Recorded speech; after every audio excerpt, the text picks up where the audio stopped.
Gracias por estar aquí, por la paciencia, la constancia y la tolerancia.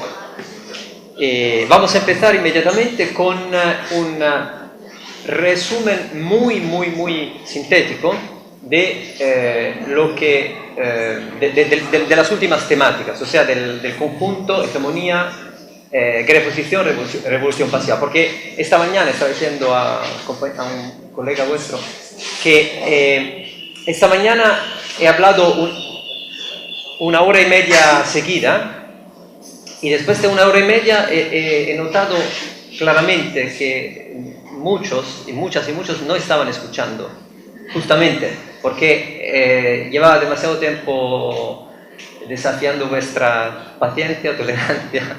Así que he cortado mucho la última parte.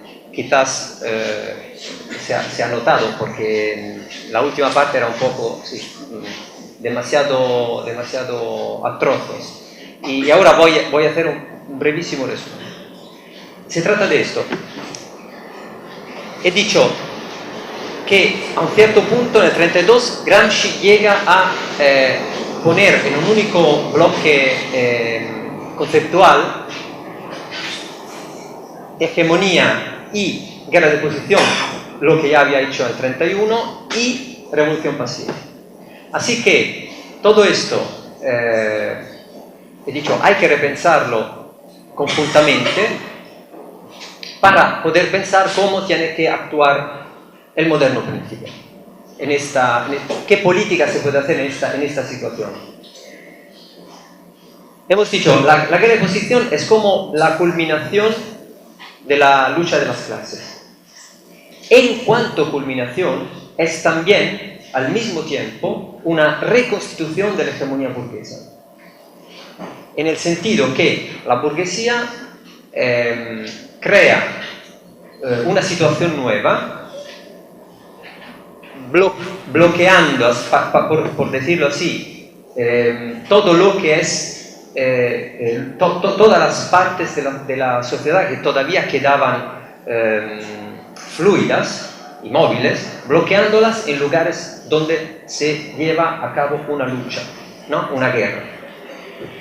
Organizando, movilizando y organizando. Así que la culminación de la lucha de las clases, esta situación nueva, o sea, la revolución al orden del día, es también, al mismo tiempo, un proceso de reconstitución de la hegemonía adversaria. El conjunto de estas dos cosas, o sea, fusionar la temática de la hegemonía con la temática de la guerra de posición, lleva a Gramsci a pensar también cómo la revolución pasiva se fusiona con este bloque conceptual. ¿Y cómo pasa esto? Pasa porque en el momento en el que se va reconstituyendo una hegemonía burguesa, la iniciativa política, digamos el papel de clase dirigente, lo reconquista la burguesía y pone en todos los países europeos al orden del día la cuestión de una nueva perspectiva de desarrollo económico, político, cultural, social, ¿no? Que rechaza las clases populares a un papel subalterno. Las clases populares pueden participar a este proyecto, están incluidas dentro de este proyecto porque es una forma de la lucha de las clases, pero de manera subalterna. Así que la pasividad de la que Gramsci habla a propósito del siglo XIX toma formas inéditas. Antes era simplemente dejar el pueblo fuera de los procesos políticos, ahora es una forma pasiva de inclusión. O sea, llevar la lucha de las clases en lugares que no son producto de la iniciativa autónoma de las clases subalternas. Dicho de otra manera, las clases subalternas en esta nueva situación, estamos hablando de la sociedad del siglo XX, ¿no? Del Estado que ocupa, ¿no?, la sociedad, que va multiplicando sus funciones. En esta nueva situación, las clases subalternas se encuentran a luchar en una manera que no han elegido.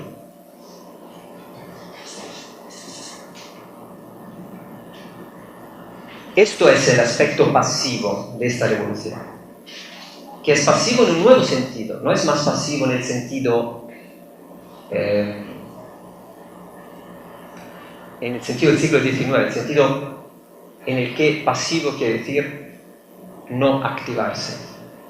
Es pasivo en el sentido que las masas se activan en formas que no han elegido.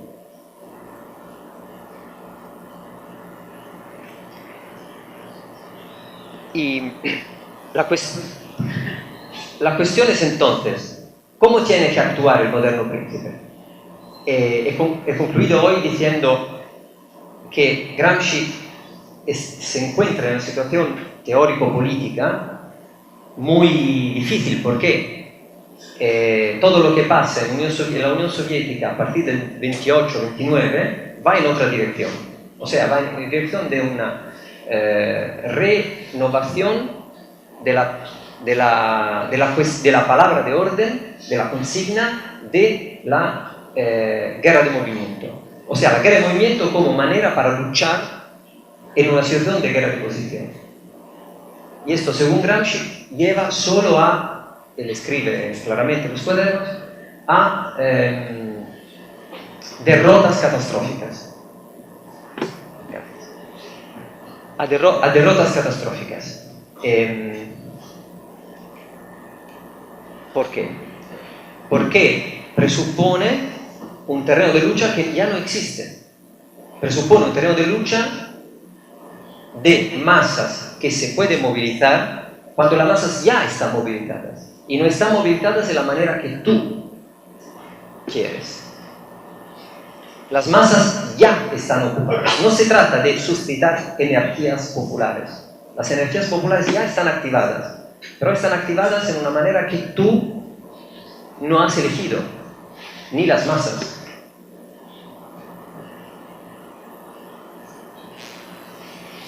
Esto es el problema, esta es la cuestión que Gramsci se plantea. ¿Cómo es posible llevar a cabo una lucha en esta nueva situación, que no sea catastrófica?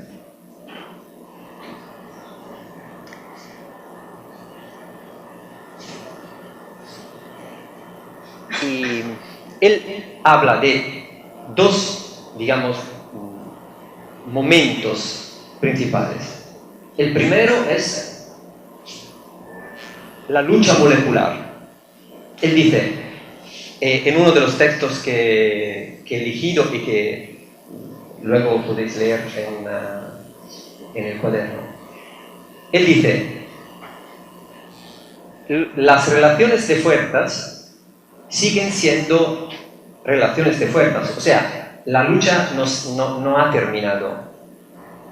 Una clase tiene la iniciativa histórica, porque sea, de nuevo, ha conseguido superar la crisis de hegemonía, pero de esta forma nueva, y con esta forma nueva inédita, pero a pesar del hecho que las clases populares no tienen la iniciativa, todavía son una amenaza constante, porque precisamente son masas activadas, politizadas, movilizadas. Y entonces, dice Gramsci, a pesar del hecho que solo una clase tenga la iniciativa, las cosas cambian poco a poco. O sea, hay cambios moleculares, que no son cambios eclatantes, no son cambios como condensaciones en un único punto, ¿no?, de la transformación, como en el 789, en el 917, no es esto, pero son cambios. La misma exigencia que la burguesía se apropia de pasar de una economía puramente individualista a una economía regulada es precisamente efecto de la presión de las masas populares, de su presencia en la política.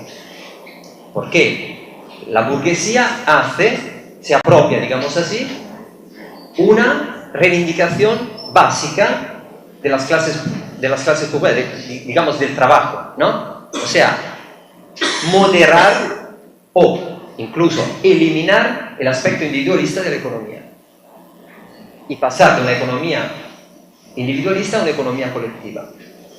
Esto no va a pasar como lo exigen las masas populares, porque es la burguesía que lleva a cabo el proceso, pero la burguesía va reconquistando su hegemonía precisamente apropiándose de algunas reivindicaciones de las clases populares. Entonces, esta modernización no es simplemente un crecimiento económico, es también una transformación estructural de la economía y de la relación entre economía, sociedad y política, en una dirección que se puede llamar socialista.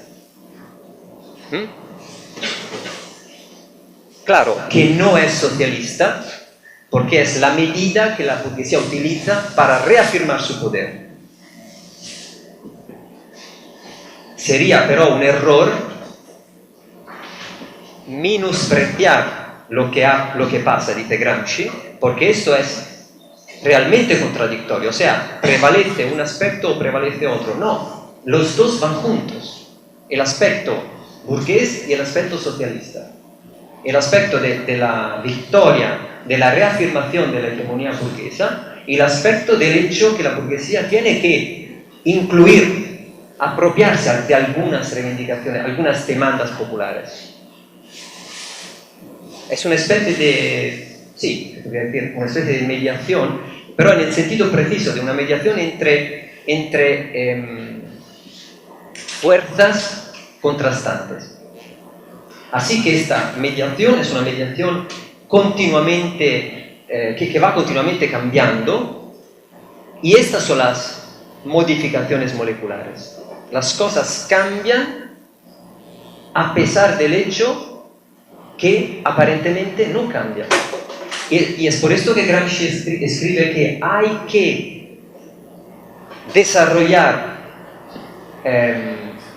la capacidad política de reinscribir el llamado proceso histórico dentro las relaciones de fuerzas. O sea, redescubrir detrás de lo que aparece un proceso objetivo, la política.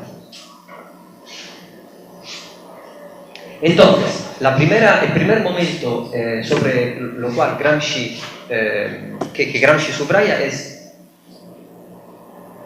la presión difusa y molecular.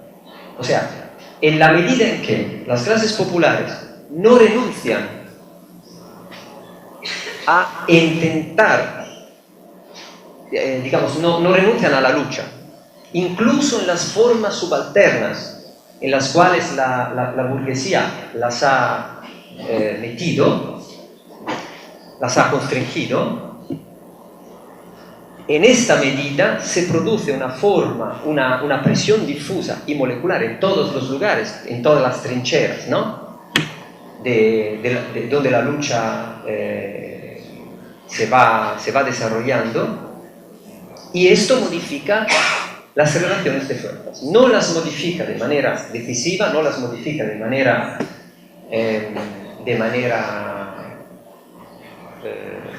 digamos, como un cambio repentino, pero las modifica. Y esto es muy importante porque es la alternativa entre un Estado social, digamos, ¿no? y un capitalismo salvaje. Y el otro momento es el de la coordinación de estas luchas. Esas luchas, como presión difusa y molecular, tienen sentido si se coordinan las unas con las otras. Y este momento de coordinación es lo que Gramsci llama el moderno príncipe, el nuevo príncipe. Entonces, el príncipe, el moderno príncipe, no puede imaginar que se pueda atacar frontalmente el Estado. Se puede atacar frontalmente el Estado haciendo como un recorrido, una desviación. Esta desviación es la coordinación de las luchas difusas para producir una presión difusa que puede disgregar la hegemonía burguesa y favorecer, en este sentido yo decía esta mañana, prever es trabajar para construir el futuro, y favorecer una crisis de esta hegemonía, donde se pueden abrir nuevos espacios para una guerra de movimiento. Y esto es lo que Gramsci, más o menos, intenta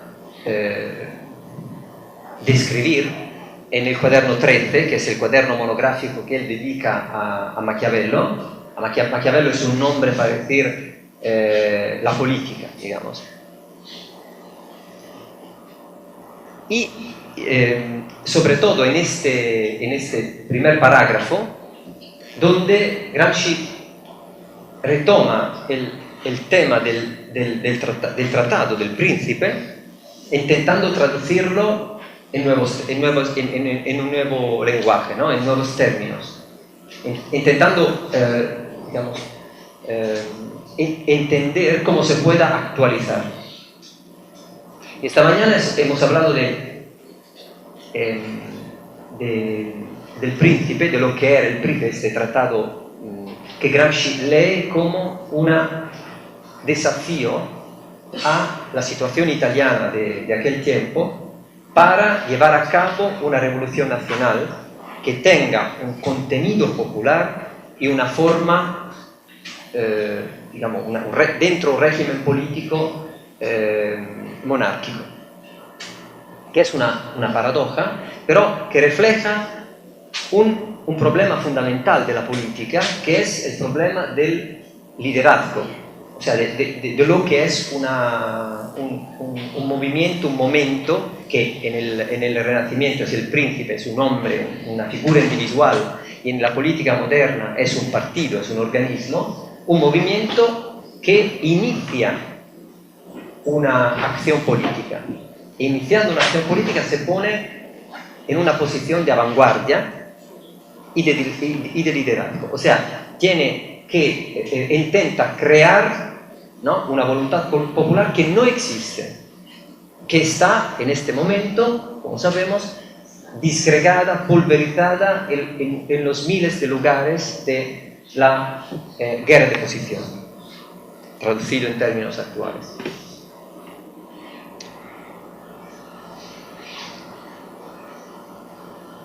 Y Gramsci, en esta parte, que empieza aquí, o Príncipe de Maquiavel podría ser estudiado, habla propone un paralelo. El Príncipe de Maquiavelo podría ser estudiado como una especie de ejemplificación histórica del mito de Sorel. Sorel había hablado, en su pensamiento político. Es un autor francés, un representante muy importante del anarquismo revolucionario, pido disculpa, del sindicalismo revolucionario, que había hablado del mito como una forma, una especie de ideología, digamos, donde se condensan en algunas imágenes fuertes todos de manera casi irracional, toda una serie de reivindicaciones diferentes. Sorel decía que la tesis de Sorel era que el mito principal de las clases populares es el mito de la huelga general. La huelga general es un mito en el que se pueden condensar reivindicaciones las más diferentes y que por esta razón puede suscitar una voluntad colectiva, puede movilizar energías. Las energías no se movilizan, decía Sorel, con un discurso abstracto, por ejemplo, con lo que él llamaba una utopía, o sea, por ejemplo, escribiendo y describiendo cómo tiene que ser la sociedad justa del futuro. Esto no golpea, no mueve, no transforma, no lleva a la acción. Para llevar las masas a la acción hace falta una imagen fuerte, primero, que pueda ser una imagen, digamos, plástica, ¿no? que se pueda imaginar, ¿no? con la fantasía, y sobre todo una imagen que sea como un símbolo, un conjunto, o mejor dicho, una fusión total de cosas, de muchos discursos diferentes, reivindicaciones, demandas, las más diferentes, que puedan como condensarse en un único símbolo. Y entonces, Gramsci, que considera a Sorel muy importante por haber criticado el discurso político como discurso utópico en el sentido de una utopía racionalista, una utopía abstracta, ¿no? Y haber subrayado el aspecto emocional de la política, el aspecto, en términos gramscianos, no tanto el aspecto emocional, cuanto el aspecto práctico, ¿no? Emocional en el sentido de práctico, ¿no? Que tiene que ver con la vida, no simplemente con ideas así indiferentes y arbitrarias. Gramsci, que considera a Sorel muy importante por esta razón, lo critica porque, según Gramsci, Sorel ha casi aplastado la temática de la ideología, o sea, del mito, en una dimensión puramente irracional. Y esto es lo que Gramsci critica. Y como sabemos, esta crítica nace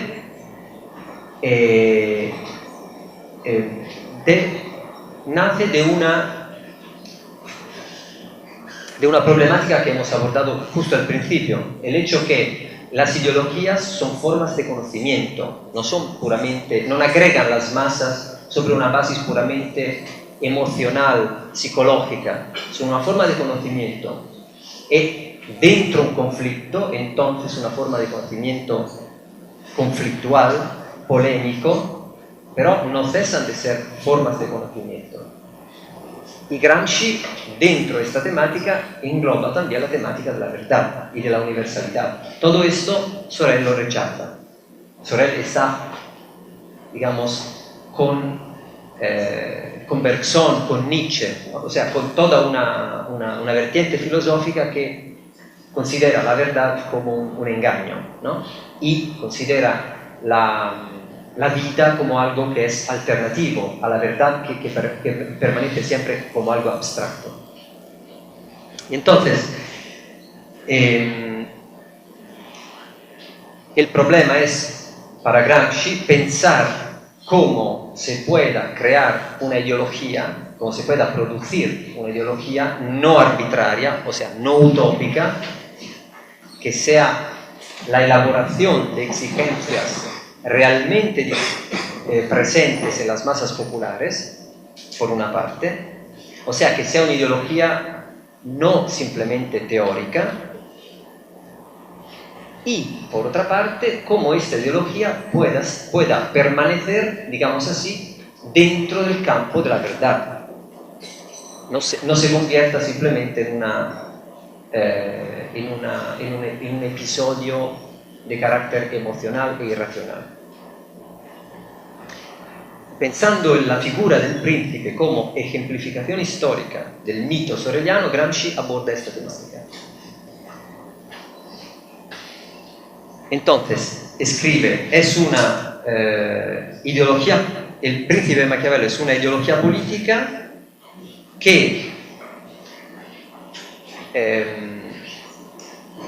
aparece no como una utopía, no como un tratado, no como un razonamiento abstracto, sino como una creación de fantasía concreta que opera, que es activa, que transforma, ¿no? un pueblo pulverizado y disgregado, con la finalidad de suscitar y organizar su voluntad colectiva.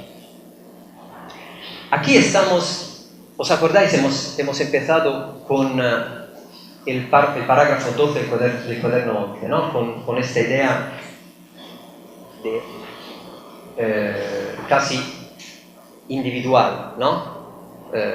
Gramsci tiene como un interlocutor individual, ¿no? Y empieza a hacer como un trabajo de descubrimiento, ¿no? De cómo se puede pasar individualmente, salir de la pasividad, ¿no? Individualmente. Aquí estamos como al otro extremo. Aquí el terreno es colectivo. O sea, hay una vanguardia que se dirige a un pueblo entero para suscitar, pero no son dos procesos diferentes, porque hemos visto en el primer caso que hay que esta digamos, interlocución individual no es una interlocución que se basa sobre un presupuesto racionalista. Hemos visto cómo el salir de la pasividad, ¿no? Es un descubrir cómo ya somos activos en cuanto vivimos, estamos metidos en la práctica, y no se trata de introducir desde fuera racionalísticamente, ¿no? Una verdad nueva, sino que se trata de organizar la práctica en la que estamos para sacar de esta práctica su teoría, ¿no? Y ahora estamos al otro extremo. Se trata de lanzar sobre el pueblo una consigna que es como un mito, ¿no? Una imagen fuerte, ¿no? Para suscitar su voluntad colectiva. Parece que estamos en el primer extremo estábamos en la parte, digamos, de la racionalidad, de razonamiento, y ahora estamos en la parte de la irracionalidad. No es así, ¿no? Hay práctica, emociones, vida en el primer extremo individual, en el cuaderno 11, y hay razonamiento, y ahora veremos, ¿no? Todo un proceso de reflexión en el extremo, digamos así, colectivo, emocional, soreliano. Gramsci sigue escribiendo ¿qué hace Machiavelli en todo el tratado? En todo el tratado él va analizando la política y dice, en todos los capítulos, en los diferentes capítulos, ¿no? Si tú quieres conquistar un Estado así, que con estos presupuestos tienes que hacer esto. Y si el Estado no es esto, es otro, entonces tienes que actuar diversamente. Da como consejos, ¿no? A quien quiere conquistar un Estado. Y luego, en el último capítulo, en el capítulo 26, que concluye el tratado, que se intitula, ahora no me acuerdo precisamente,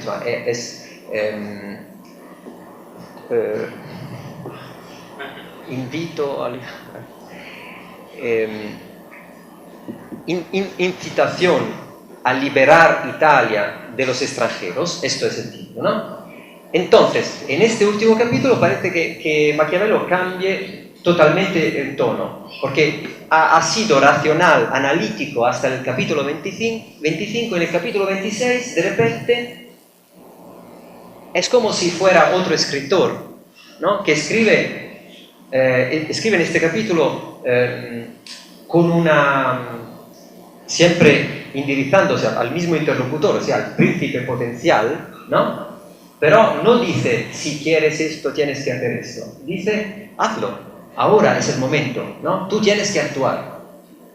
Entonces el tono cambia y parece que el capítulo 26 no pertenezca al tratado. Parece algo postizo, ¿no? Que añadido así, ¿no? Al último segundo, que pero no es esencial para entender el tratado. Y Gramsci dice, no, esta es la clave del tratado, ¿no? ¿Y por qué? En la conclusión, en todo pequeño volumen, Maquiavel trata... na conclusión o propio Maquiavel se faz poco, ¿no? Sí. En la conclusión, Maquiavel él mismo se transforma en pueblo, se confunde con el pueblo, pero no con un pueblo genéricamente entendido, sino con el pueblo que Maquiavelo mismo ha convencido con su tratado anterior, del cual él se convierte en conciencia y expresión, ¿no? O sea, en este último capítulo, dice Gramsci, se cierra el discurso y se revela todo el sentido de los capítulos anteriores. En los capítulos anteriores, en toda, digamos, la tratación racional, ¿no?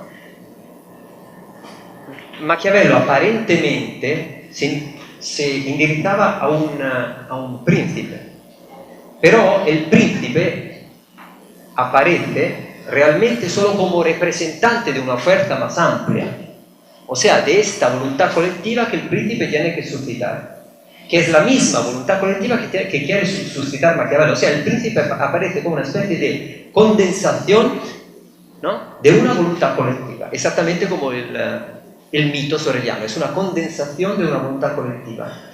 Y en el capítulo 26 se revela todo el sentido porque Maquiavelo, digamos, se quita el traje, ¿no?, de hombre de ciencia y se pone desde el punto de vista del pueblo, directamente.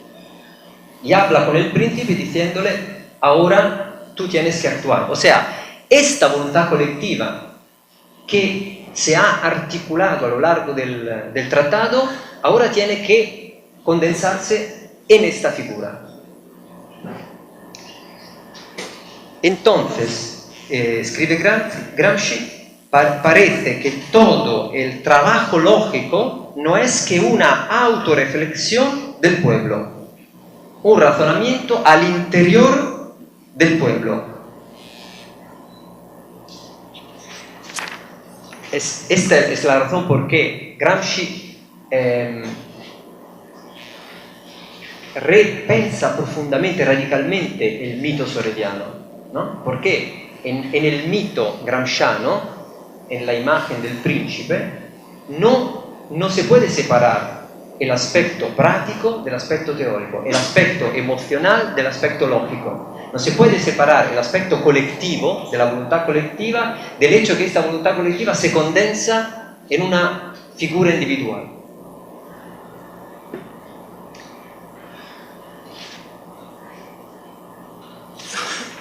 Y esta figura individual, escribe Gramsci, no puede ser en el mundo contemporáneo un individuo físico. En el mundo contemporáneo, ¿por qué? Porque el mundo contemporáneo es el mundo de las masas. Entonces, si se condensa en un individuo físico, esto tiene un sentido regresivo.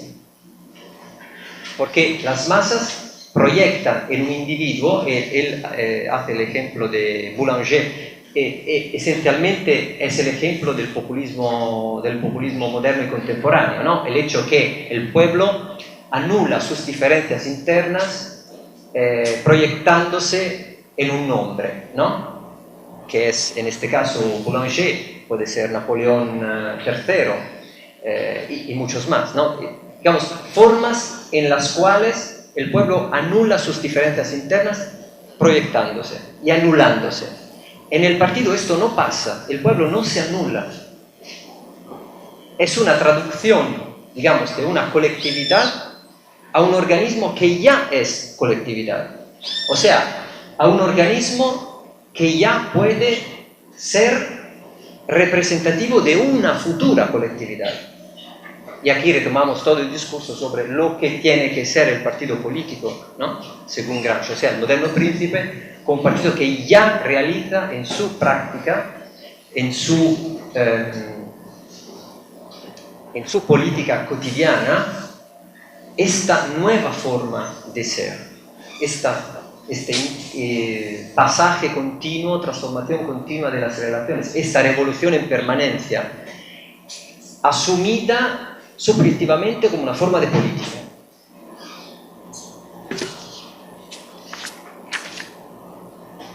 Y vamos a la parte conclusiva.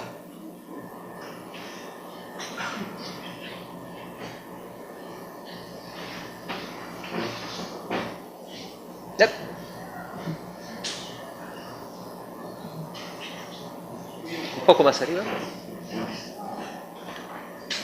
Una parte importante. Sí. Y Gramsci concluye este primer parágrafo del cuaderno 13 con unas anotaciones sorprendentes. Él escribe cómo hace política concretamente el moderno príncipe. Hace política gracias, digamos, el capítulo principal de la política del moderno príncipe, o sea, esta política de tipo nuevo, esta política que es ya, ¿no?, un comunismo en marcha. ¿En qué se traduce concretamente? Se traduce en una reforma intelectual y moral, que es exactamente la idea que está en el primer texto que hemos comentado, ¿no? El conoce ti mismo, ¿no? La interlocución, la pregunta, ¿merece la pena seguir pensando digamos, de esta manera disgregada, tomando ideas de otros sin saber de dónde vienen, ¿no?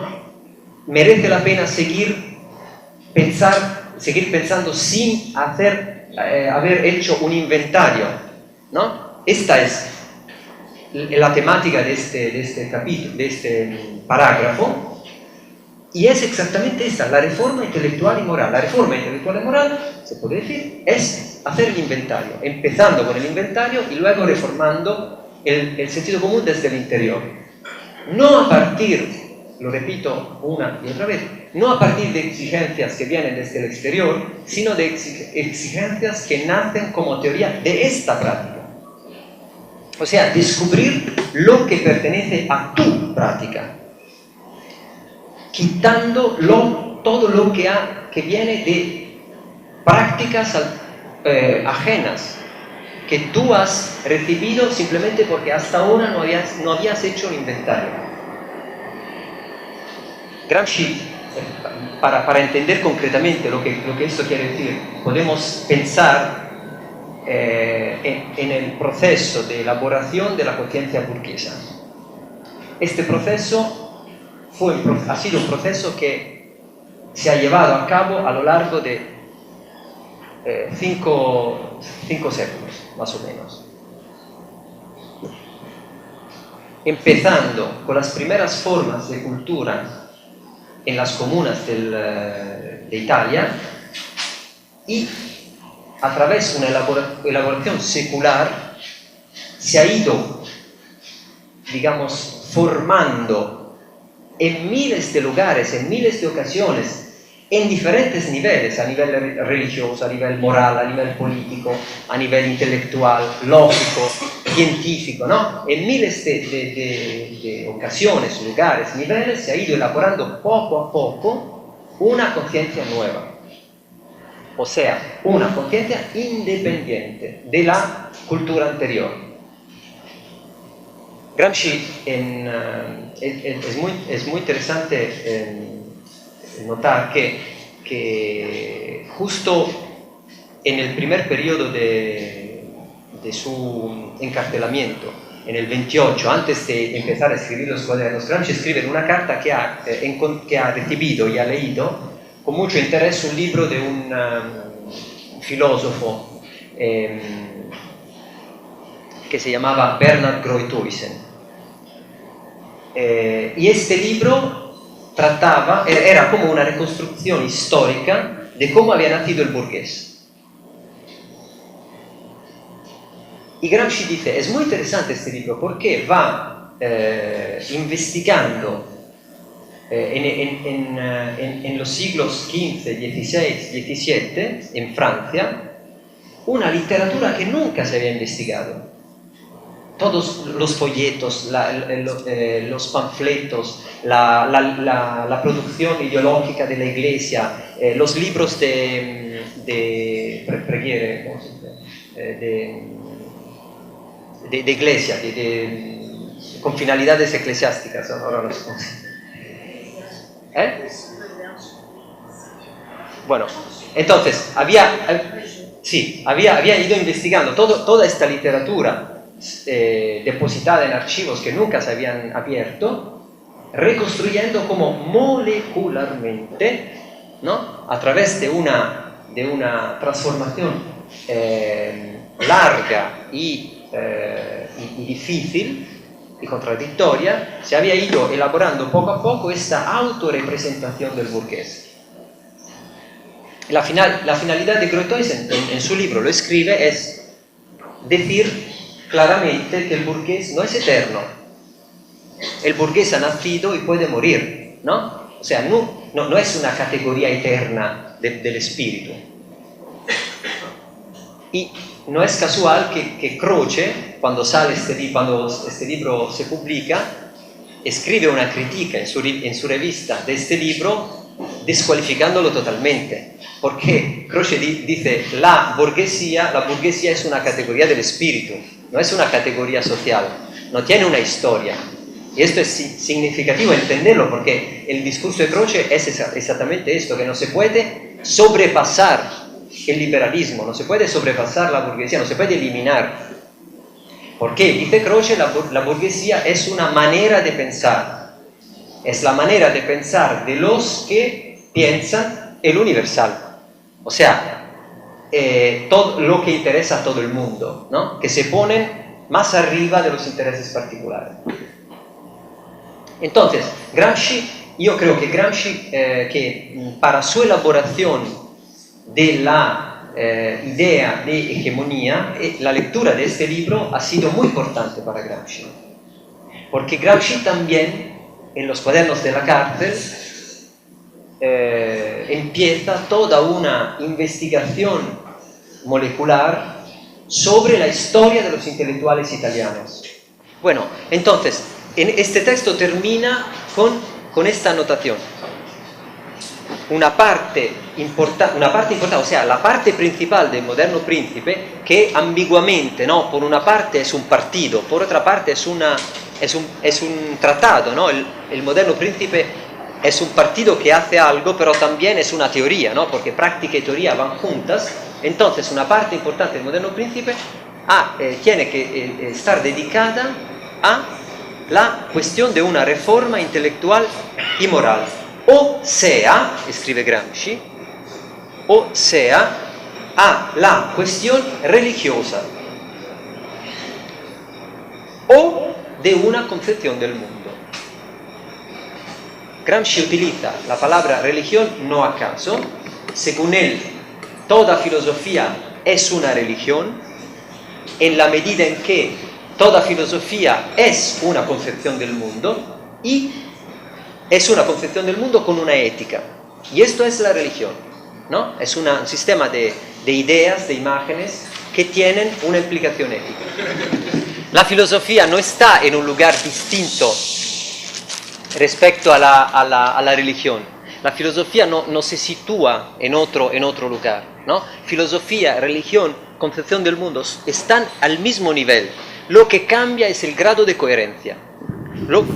Lo que cambia es la capacidad.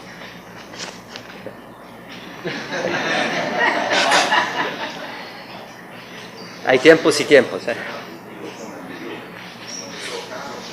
Lo que cambia es el grado de coherencia, lo que cambia es la capacidad de una concepción del mundo o de otra de organizar de manera coherente su práctica, ¿no? O sea, de reflexionar de manera coherente sobre su misma práctica y así organizarla. Y organizándola, hacer esta práctica más coherente y hacer que esta práctica no sea una práctica puramente defensiva, subalterna, pasiva, reactiva, sino que pueda plantearse tareas más amplias, propositivas e incluso propias de una clase dirigente. Esto es el punto donde se juntan la cuestión de la filosofía como cuestión, digamos, potencialmente individual, ¿no? De pasaje de la filosofía espontánea a una filosofía pensada, ¿no? Organizada, por una parte, y la problemática puramente política, ¿no? De cómo hacer política. Gramsci dibuja este proyecto que tiene más que un capítulo, ¿no? Un capítulo es la parte filosófica, otro capítulo es la parte política, pero son la misma cosa dicha en idiomas diferentes. Exactamente la misma cosa, porque si no son la misma cosa,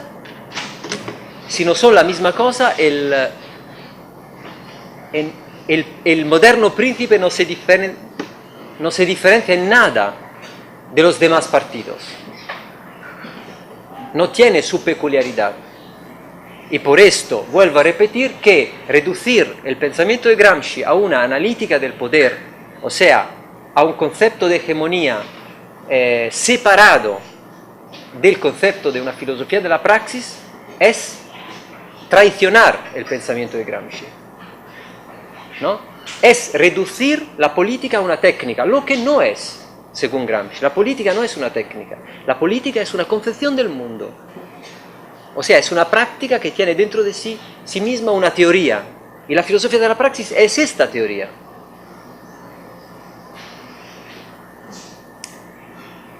Entonces, Gramsci sigue, el moderno príncipe tiene que ser, y no puede que ser, ¿no?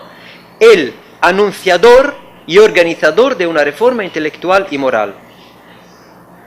O sea, esto quiere decir crear el terreno para un desarrollo ulterior de la voluntad colectiva, nacional y popular hacia la construcción, digamos, de una forma superior y total de civilización moderna. Hay una voluntad colectiva, nacional y popular, ¿no? El año pasado hemos hablado con Giovanni justo sobre este paso, ¿no? Un desarrollo ulterior, o sea, no se trata de introducir la voluntad desde el exterior, como no se trata de introducir la teoría desde el exterior. Se trata de entrar dentro el pueblo, como hace Machiavelli, ¿no? Haciéndose pueblo, se trata de entrar dentro del pueblo y dar un desarrollo ulterior, porque esta voluntad ya existe, está disgregada, pulverizada, pero existe. Exactamente como existe la filosofía espontánea, es una filosofía impotente, porque es espontánea, pero es ya filosofía. No se trata de introducirla desde fuera. Digamos que el partido político, según Gramsci, Gramsci esto siempre lo ha dicho cuando era secretario del Partido Comunista, es una parte de la clase obrera, es una parte. O sea, no puede presentarse como una totalidad, tiene que presentarse como una parte de la clase, estar dentro, ¿no? ¿Qué tiene de peculiar esta parte? Es que esta parte ya ha empezado a organizarse. Y el éxito del partido consiste en el hecho que este partido consigue ampliar su realidad, sus límites, hasta incluir toda la clase, y no solo toda la clase, porque este partido no simplemente quiere expresar una clase, quiere expresar la fin de las clases. Así que este partido, ampliándose, va cambiando las relaciones a su interior y a su exterior, ¿no? Y gracias a esta extensión cambia la sociedad misma. Y cambiando la sociedad misma, su objetivo es de absorber toda la sociedad. Donde, claro, que si un partido ha absorbido toda la sociedad, esto quiere decir que no hay más clases. Esto lo ha hecho el fascismo italiano, que quiso, ¿no?, absorber toda la sociedad sin suprimir las clases. Por esto Gramsci dice que los conflictos se van a reproducir dentro de este partido, dentro de este sindicato, dentro de estas corporaciones. Porque esta ha sido una supresión violenta, administrativa, ¿no? El proyecto de Gramsci es completamente diferente, es claro. El objetivo es la totalidad. Gramsci utiliza este adjetivo, ¿no? Totalitario, total y totalitario. Yo creo que en muchos casos Gramsci utiliza el lenguaje de los adversarios, no es el único caso. Y creo que hace esto, como él era un lingüista, con una finalidad precisa, porque él sabe que esta palabra quiere decir algo, o sea, tiene una realidad, una efectualidad. Y si tú quieres cambiar la efectualidad, tienes que estar dentro de esta palabra, cambiando su sentido. No se trata de inventar palabras diferentes, ¿no? Como no se trata de sacar así arbitrariamente un idioma nuevo, con lo que tenemos la ilusión de haber cambiado la realidad. La realidad se cambia y el lenguaje se cambia estando dentro de ella. Por esto Gramsci trabaja con las palabras del adversario, está más cerca posible del adversario. No se trata de alejarse, porque si te alejas no entiendes nada. Se trata de estar más cerca posible y esto puede potenciar tu identidad fuerte. Porque la identidad se hace fuerte en la medida en que consigue, luchando, cambiar la realidad. Pero estar cerca del adversario es la única manera para cambiar la realidad. Por esto Gramsci retoma muchas palabras. He dicho antes de ayer, creo, el adjetivo totalitario lo crearon los adversarios del fascismo para definir despreciativamente el fascismo. Luego los fascistas retomaron esta palabra y toda la teoría del fascismo es una teoría del Estado total. Gramsci no tiene miedo a utilizar esta palabra. No se trata de digamos, un utilizo pasivo. Se trata de un utilizo consciente. Esta palabra es como un desafío. Tú tienes que aceptar este desafío. Porque el desafío te pone al nivel de la lucha actual, donde tú puedes sí luchar y cambiar el sentido de esta palabra. Y total y totalitario, para Gramsci, es sinónimo de integral. O sea, total, ¿qué es? Total es llevar a cabo la reforma intelectual y moral. O sea, llevar a cabo este proyecto de transformación y reorganización del sentido común que puede permitir a las clases subalternas de poner sí mismas, o sea, no que alguien las ponga, de poner sí mismas, de proponerse como clase dirigente.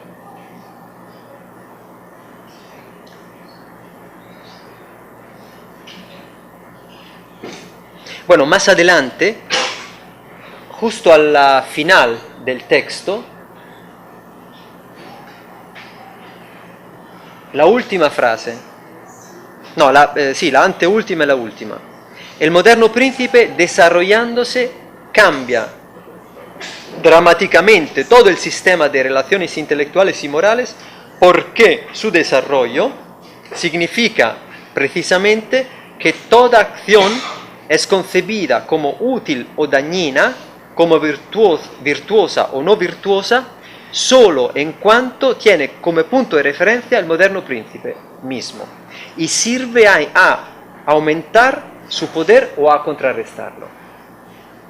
El príncipe toma el lugar en la conciencia de la divinidad o del imperativo categórico, se convierte en la base de un laicismo moderno y de una completa laicización de toda la vida y de todas las relaciones éticas.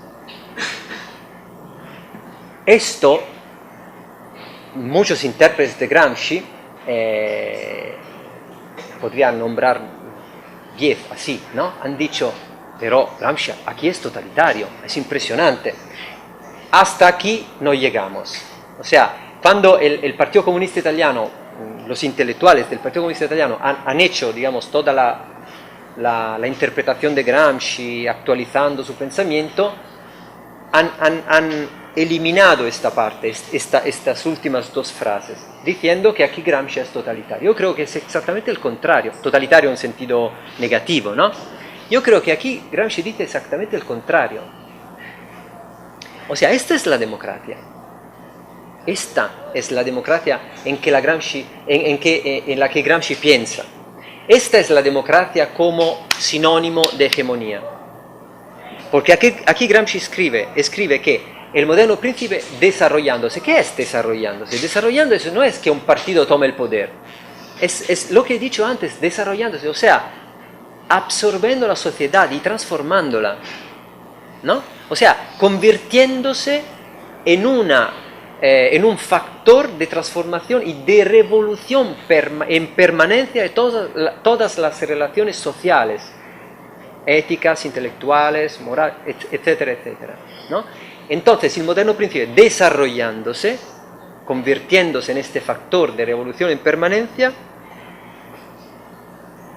cambia el sistema de relaciones intelectuales y morales. Esto es simplemente el cambio de hegemonía, porque la hegemonía es un sistema de relaciones intelectuales y morales. Cada hegemonía, así hemos empezado, ¿no? Cada hegemonía se basa sobre una idea filosófica fuerte que luego se traduce en toda una red compleja de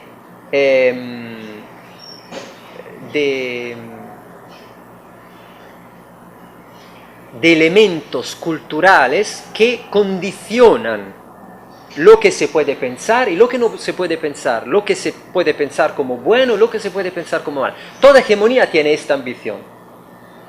Incluso la hegemonía que deja la cuestión ético-religiosa fuera de sí. Es una decisión esta misma. Esto no pasó en Francia, pasó en Italia, donde la Iglesia Católica siguió teniendo un papel subordinado, pero fuerte, ¿no? Incluso esta es una decisión. Entonces la hegemonía se puede describir como un sistema de relaciones intelectuales y morales que hace posible pensar algo e imposible pensar otras cosas. Entonces, revolucionar estas relaciones quiere decir hacer posible pensar otras cosas y hacer imposible pensar las viejas. Y por esto cambian los valores. Y por esto el moderno príncipe se convierte en una instancia ética también, ético-religiosa en el sentido que no deja nada fuera de sí, ¿no? O sea, incluye todo el discurso, todas las prácticas que tienen que ver con todos los aspectos de la vida.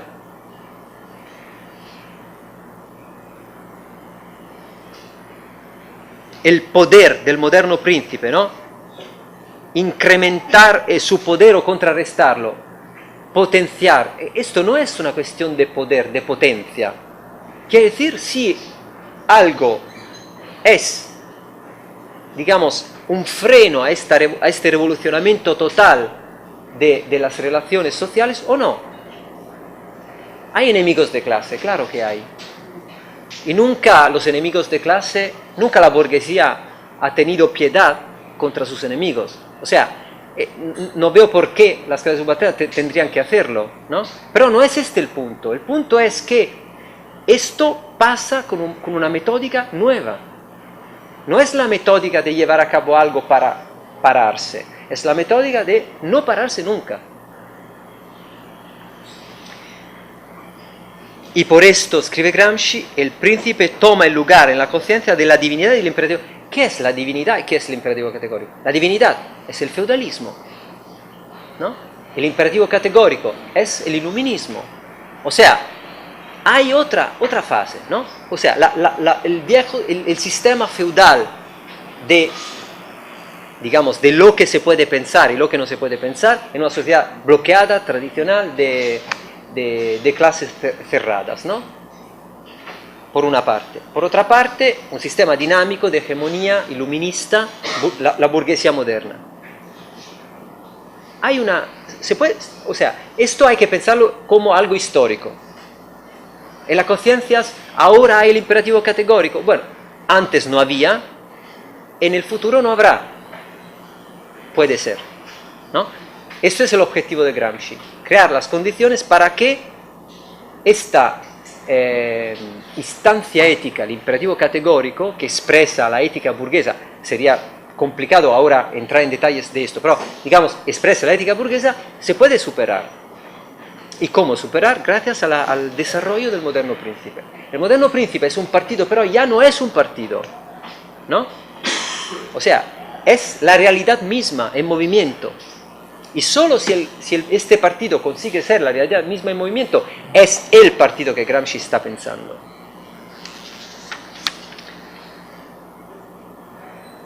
Bueno, ahora pasamos al texto siguiente, que nos lleva al otro extremo, otra vez. O sea, este es el el parágrafo 5 del cuaderno 25 que Gramsci dedica a las clases subalternas, ¿no? A los márgenes de la historia de las clases subalternas. Aquí estamos, digamos, siempre dentro de la política, de la historia, pero al otro extremo, o sea, en la parte de la desorganización, en la parte de la pulverización de la voluntad colectiva. Entonces, la política que Gramsci imagina es el encuentro del moderno príncipe con estas clases subalternas. Subalternas en el sentido doble, que están en un lugar preciso, o sea, están, digamos, en una ideal topología, están abajo, son subordinados a otros grupos, y en el sentido también que no consiguen pensar así, sino como subalternos. O sea, su posición subordinada crea una situación de disgregación de la práctica que se refleja en una teoría absolutamente incapaz de contrarrestar esta situación de subalternidad.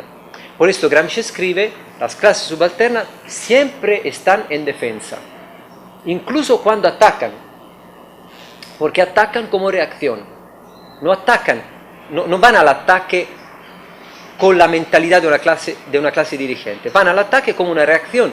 O sea, esta es, digamos, se podría traducir en la diferencia que hay entre rebelión y revolución, ¿no? Son rebeliones, no es algo propositivo, ¿no?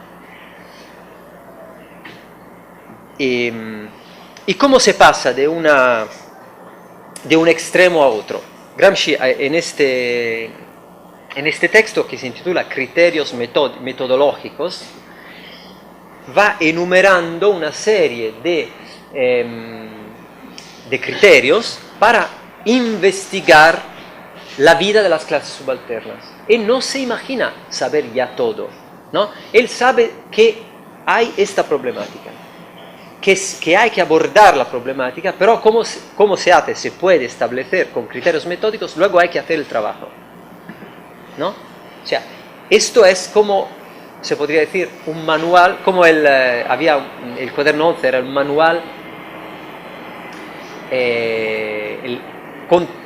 alternativo a la teoría del materialismo histórico de Bukharin. Esto es el manual, digamos, del militante comunista que va a estudiar concretamente la vida de las clases subalternas. O sea, del hombre colectivo, del hombre masa que pertenece al moderno príncipe, que va a hacer este estudio concreto. Y Gramsci enumera aquí algunos puntos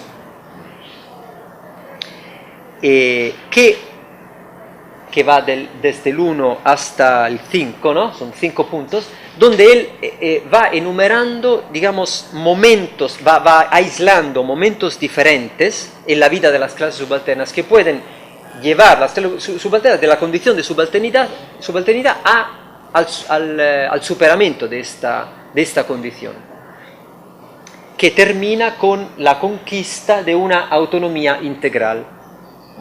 estamos siempre al mismo punto, la autonomía integral, ¿no? Que es la autonomía integral que se conquista pasando de la filosofía puramente espontánea a una filosofía organizada, ¿no? Es el mismo proceso, que una vez se ve individualmente, otra vez se ve a partir de la perspectiva del príncipe, o sea, de la vanguardia, y ahora se ve a partir de la perspectiva de los subalternos. La clave está en el pensar cómo esto se puede combinar, ¿no?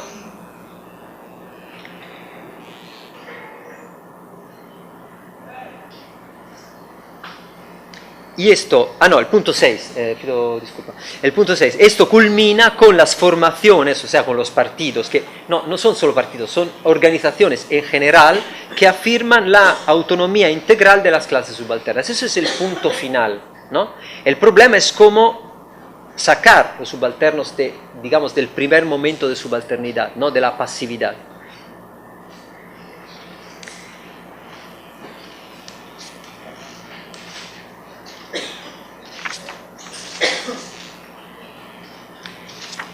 Bueno, así vamos al último texto, que es como un caso, ¿no? En el sentido de case study. O sea, el último texto es un texto del cuaderno 10 que se refiere a Croce. Es un texto, creo, bastante complejo, que pero puede ser útil como ejemplificación concreta de cómo se pueda fusionar el discurso individual con el discurso colectivo, con la perspectiva de los subalternos, con la perspectiva del moderno príncipe, ¿no? Y claro, esto no puede decirse en general, hay que decirlo en la peculiaridad de una situación concreta, de una historia concreta, singular. Y esta historia concreta es en este caso la historia italiana. O mejor dicho, la situación italiana, la situación política italiana en aquel momento.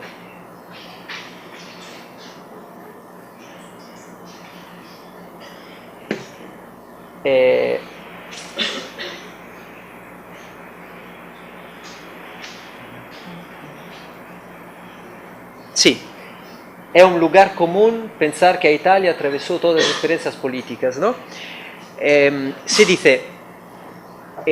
Gramsci escribe, es un lugar común decir que Italia ya es indiferente a las diferentes experiencias políticas. Esto es un discurso que hace Croce, ¿no? Croce dice, nosotros ya no creemos en las utopías, ¿no? Italia tiene una cultura política realista, gracias a Maquiavelo, gracias a Vico, gracias a muchos pensadores que han liberado la política y la historia de las utopías. O sea, han mostrado cómo la política y la historia son algo crudo, duro, fuerte, un choque de potencias, de poderes, ¿no? Esto es el discurso político. Y todo lo que es igualdad, libertad, fraternidad, esos valores de la humanidad, ¿no? Los italianos ya no creen más en esto. Democracia, ¿no? Esto es el discurso de Croce.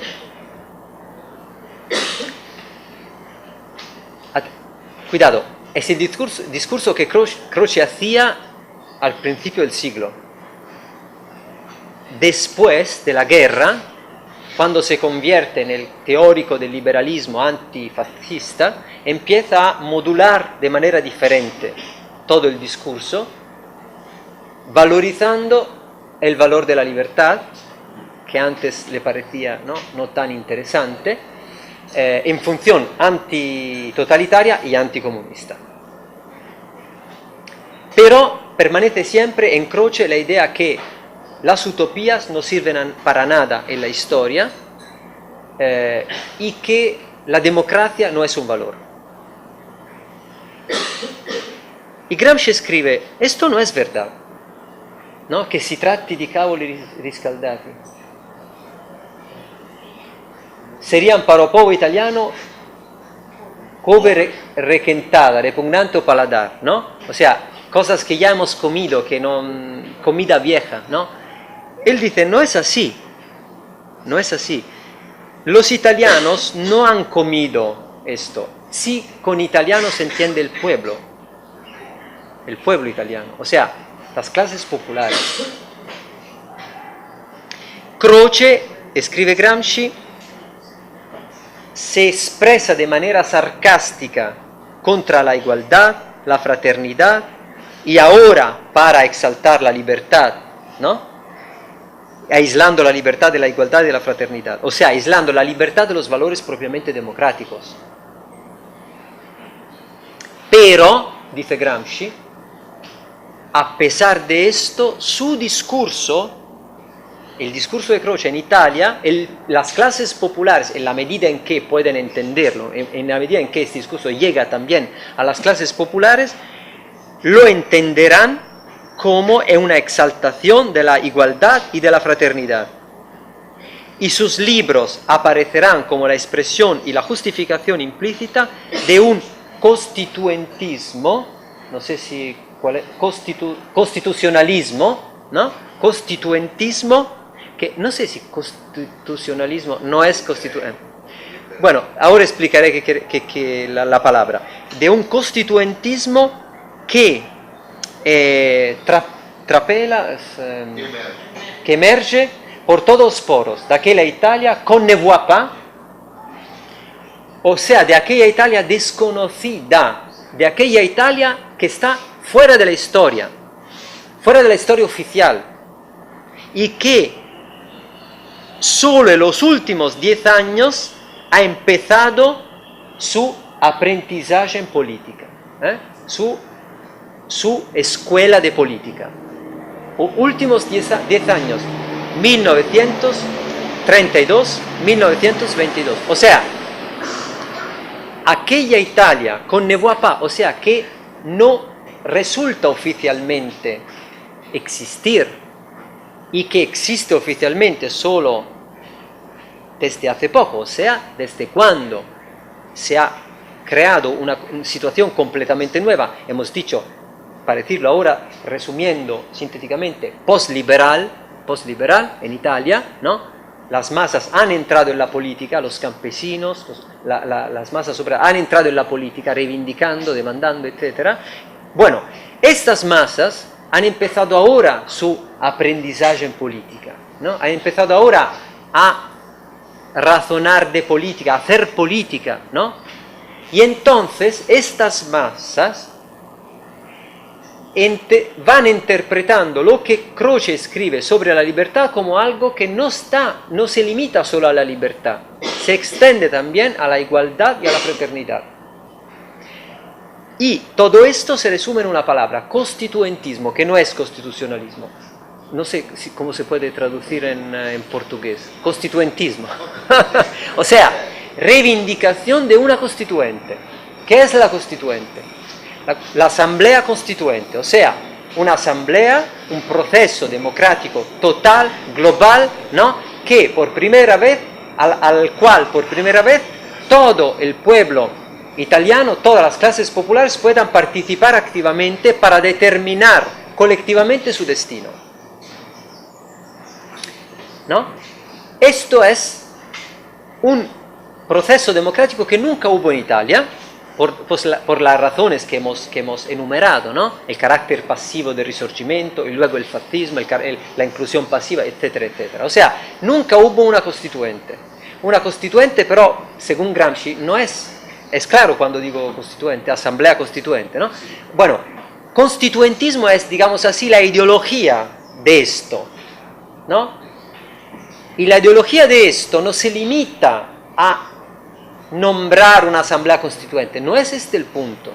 Esto es un momento de un proceso mucho más amplio, complicado, largo, a muchos niveles, que es un proceso político de renovación global posible de la nación italiana. O sea, un momento en el cual por primera vez en la historia el pueblo-nación italiano exista como voluntad colectiva. Y Gramsci, creo que, digamos, la clave para entender el nexo entre la política del moderno príncipe, los subalternos y la reforma intelectual y moral es esta consigna, esta palabra de orden de la Asamblea Constituente. ¿Por qué? Porque la Asamblea Constituente es aquel momento, se podría decir, es aquel mito, en un cierto sentido, ¿no? Es aquel mito que puede unificar, condensar las energías populares, catalizar las energías populares, en un sentido directamente democrático. O sea, unívocamente democrático. No, en este punto no hay ambivalencias. No es posible no es posible torcer el constituentismo hacia la derecha, ¿no? El constituentismo es democrático en un sentido fuerte, político, no solo como sistema social, como hacía el fascismo italiano, ¿no? Los ideólogos del fascismo, en los años, final de los años 20, principio de los años 30, escribían de manera abierta en las revistas oficiales del fascismo que el Estado fascista italiano era el primer Estado en absoluto realmente democrático, utilizaban esta palabra, realmente democrático y popular. ¿Por qué? Porque por primera vez había incluido las masas dentro del Estado, dentro de la política. Entonces, también esta palabra hay que utilizarla desde el interior del vocabulario fascista y reconquistarla al discurso comunista. ¿Y reconquistarla cómo? Gracias a esta clave que puede conectar, no en abstracto, no en todos los países, no en todas las épocas, ¿no? Pero en aquel momento, la Italia de los años 30, puede conectar los diferentes niveles del discurso, que como en un puzzle se van componiendo, ¿no? Por una parte, el discurso de la filosofía espontánea individual, por otra parte, las clases subalternas, por otra parte el moderno príncipe, todo se puede condensar en esta consigna, en esta palabra de orden, que no solo fusiona, sino también da un indirizzo claro, unívoco, ¿no? De fundación de una democracia real, no una democracia representativa. Asamblea Constituente, según Gramsci, bueno, no aquí, en otros textos, escribe el problema de la representación política es el mecanismo representativo. O sea, el mecanismo representativo es el límite de la representación, porque el mecanismo representativo inmediatamente crea una distancia, no, inmediatamente crea una distancia burocrática.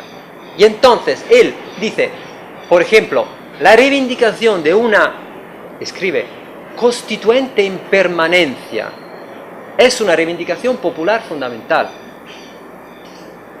que él está pensando en lo que hicieron los jacobinos, por ejemplo, ¿no?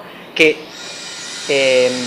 empujaron hacia adelante el proceso revolucionario en 3-4 años, cambiando continuamente de asamblea constituente. ¿Por qué? Porque en cada nivel, ¿no?, donde se paraba el proceso, inmediatamente surgía una reivindicación, una demanda ulterior. O sea, la reivindicación era: el pueblo no se reconoce en esta asamblea, ¿no? El pueblo tiene demandas nuevas, más amplias, más profundas, y entonces abolir esta asamblea y hacer otra, ¿no? Entonces, la idea de una constituente en permanencia es, digamos, la traducción político actual como consigna revolucionaria de lo que es la revolución en permanencia.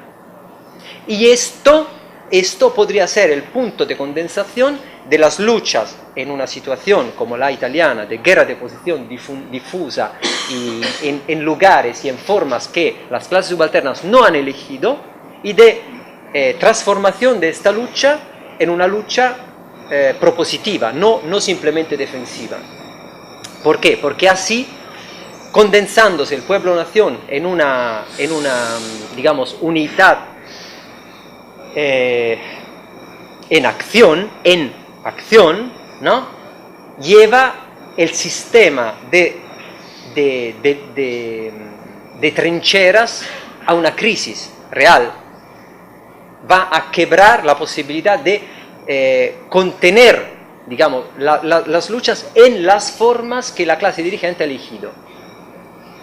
Porque esta es una situación totalmente propositiva. Y Gramsci, hasta el final de su vida, ha insistido sobre este punto.